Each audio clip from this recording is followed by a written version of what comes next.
Заштита на животната средина и изградба на регионална депонија каде што ќе се складира отпадот да биде приоритет бараат од Збогум Буково.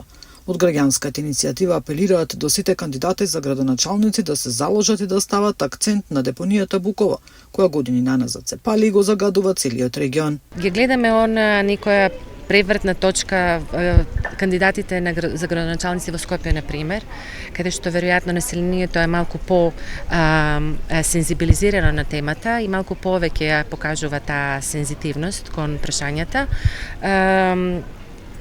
Значи, сите зборуваат за животната средина. Ние како Збогум Буково апелираме до сите кандидати, денес прочитав дека се 4 во Охрид, да излезат со конкретната програма за она што точно, во кој временски рок, не дека треба да измислуваат, се знае што точно треба да се направи.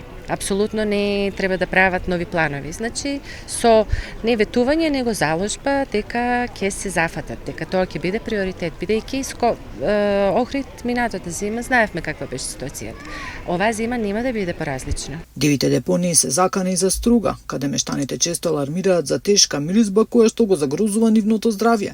Мора да се изнајдат начини во најкраток можен рок да се надмине овој проблем додека се гради регионалната депонија да се уреди просторот кај Буково. Што треба да се направи со Буково? Првото што треба да се направи е конечно да се да пројде тендерот за уредување на просторот, каде што треба да се осветли, треба да се огради, треба да се направи тој противпожарен коридор, да се постават луѓе за да не доаѓа до такви инциденти на случајно палење или, да кажеме, некој не дај Боже намерно да го запали така, како сега што горат Вардариште, тоа би било трагедија за Охридско.